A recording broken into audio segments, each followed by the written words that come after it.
you. I'm not lying to you. Absolutely do.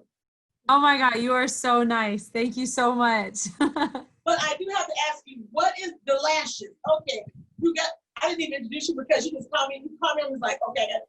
She do got the Lady Gaga. You do. You definitely have. You guys were talking to. Hold on one second. You guys, we are talking to. Oh my God, Phoenix Red. She. I think you're a pop artist, right? Yeah, I like pop fusion. I do a lot of stuff. All I know is I've listened to her music, and you have an amazing voice. Also, it is so powerful and so strong. I was just awestruck when I first heard you.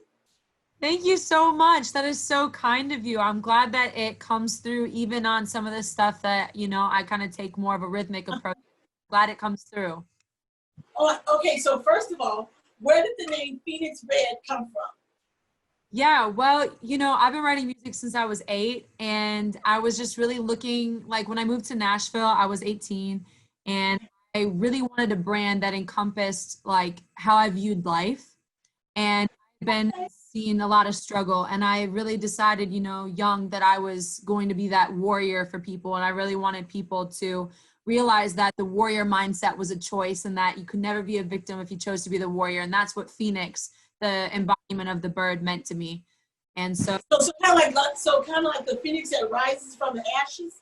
Yeah, like there's no matter what fire you throw at me, like I'll just keep evolving and keep growing from the pain and the struggle. And that's what I kind of pulled from. And people call me Red all the time because of my hair. So I was like, okay, I'll add that too. By the way, I do like that red color. Right now mine is a little bit, but I do love that color. I see it. I like it. Welcome to the Redhead Club. I do like that reddish blonde kind of thing going on. So that's my color. So you have been, what, you are so hard to get in contact with. You are. It's just like, because I know you're busy. So I know you're busy. So that's all. I'm not saying it in a bad way. So I just said, I know she's going to be in contact with me, but I know you've been out there traveling and performing. How have you been doing that during the pandemic though? It's been weird. It's been weird. Like I've done a couple things here and there. And, obviously because making content, like making music videos is really to me. I've been trying to limit as much of my going out, like to do certain things for music as possible, because I want my team to still work with me. Okay. So it's been a little weird, but, creating during quarantine was weird because when we all went in, I started to freak out because I always make music videos for like everything I do. And I was like, okay, I guess I can't. And then like a couple months in, I was like, well, I can't, like I got to do it. So it's been like really busy for me. I've done a masterclass too. I designed a 6-course masterclass for how to make your own music videos from start to finish. Oh, really? Yeah. Okay, so tell me, how do you make your own video? Just give me a couple of pointers. I mean, not that I'm going to make one because I'm not a singer, but I just Yeah, so I walk people through the importance of pre-production. Okay. And I basically made it three lessons. It's pre-production, shoot day, and then post-production. Right. One thing that I've learned in my career, in the beginning especially, like I always designed my music videos. I always hired everybody, and I would even write up the editing sheets, but people would never follow through with the editing. And so I started making my own videos.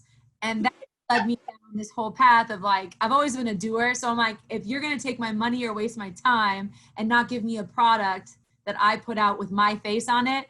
And so I taught people basically how to take 6 hours and $1,500 and make a music video that looks like 10 grand. Wow. Yeah. With time management. $1,500. Yes.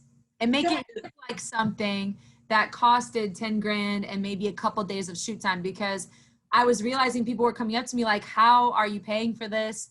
Like, what do you got going on? And I'm like, I'm not paying very much. Like, I've just learned how to edit. I've learned how to be really great with my time and my management and I do well. So it's a little bit like that.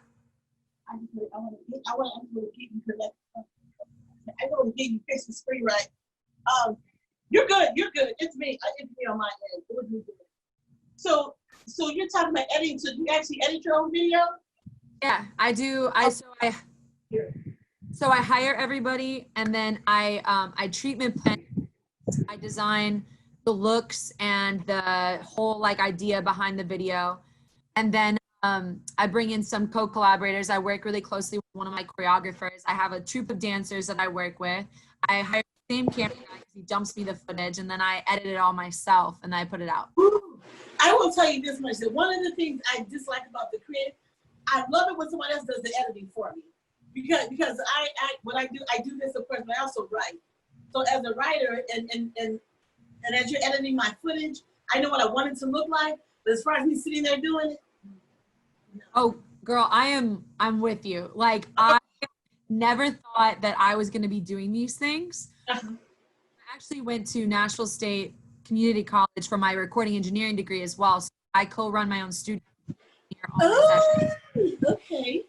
Yeah, so I didn't think I was gonna do that, but what started to happen was, I guess I'm like one of those Prince type artists where like I'm like on a scale of 1 to 10 on how artists are, I'm like 25.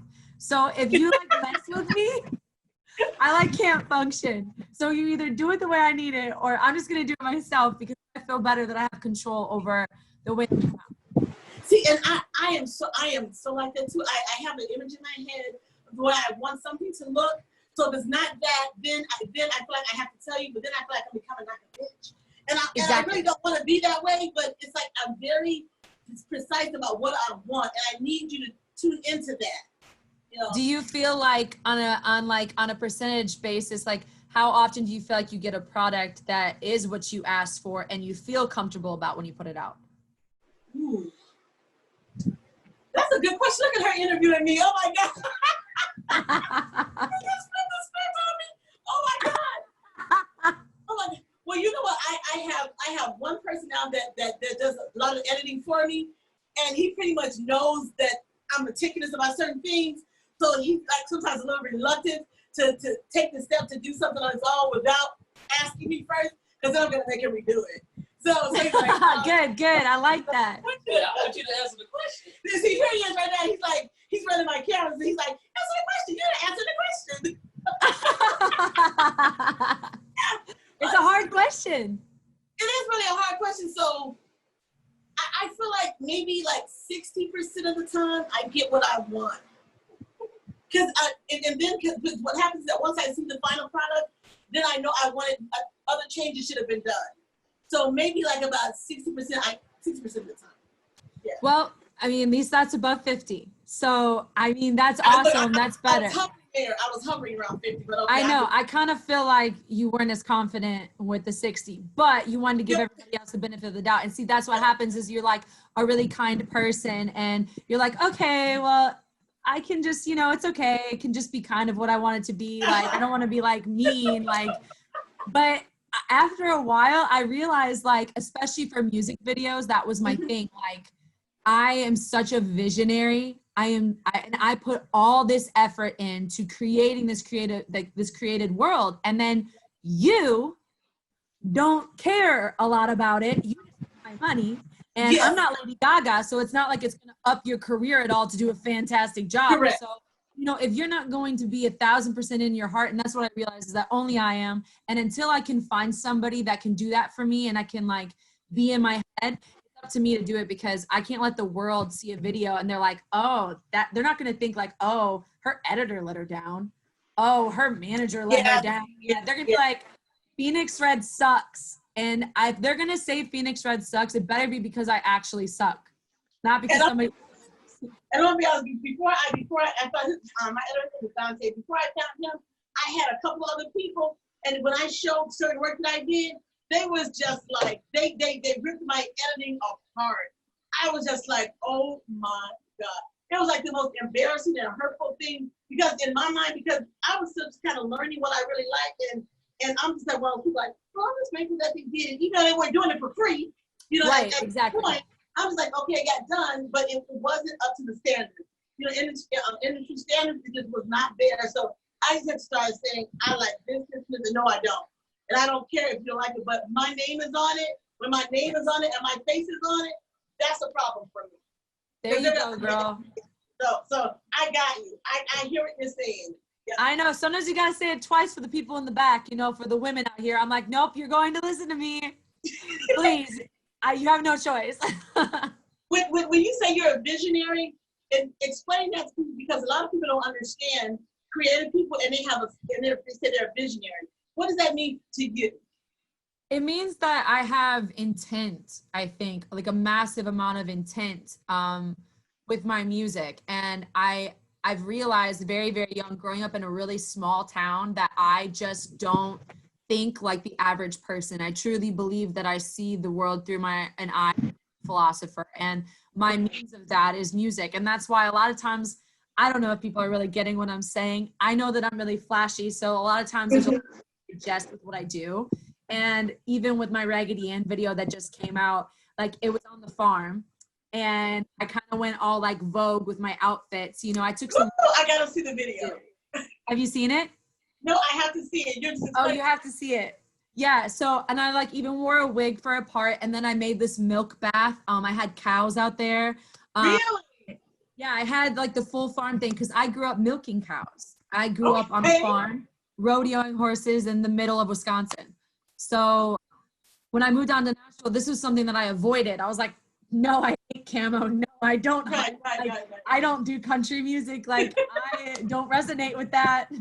So I had to like avoid a lot of things. And then with this new music, I really wanted to give people a little bit of a story, but in my like avant-garde way of saying it. So it's more abstract, not obvious. And so I wrote the song about people not liking how I just live free and I live within the means that I believe. And it's crazy how much hate I got when I literally am telling people in the song, you're not going to like it. Like I've gotten more hate on this than I think I've ever gotten. Really? Yes, I've been called a man. No. Yes. I've been called a man boy. I had somebody Oh my gosh. Facebook because they couldn't believe that music was dead. And then they started saying that this was the worst thing to happen to hip hop. And I was like, what? I don't even know if it's hip hop. Wow.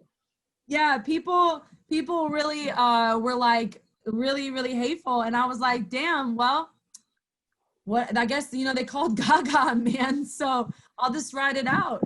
It was really crazy. Yeah, I mean, that's what you get when you give people something that they're not used to digesting. And if they're not open-minded, if they don't have then you get the reactions of the people that are normally loving and they act from places with love, then they'll see it as that. They'll see it for everything it's meant to be. But if they're people that are cynical, closed-minded, don't like change and don't just like the same thing fed to them every day, then they're just mean.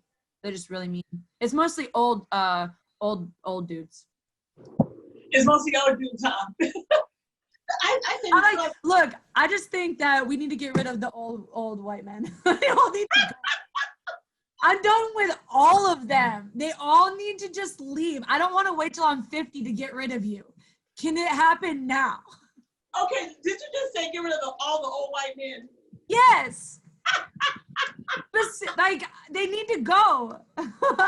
You're not gonna we need you to get the fuck out. Oh my gosh, I love that. But you know what? It's just not the old white men. It is because I say a lot of things. If you don't watch, you should watch them now. But I say a lot of things, and I'm just being me.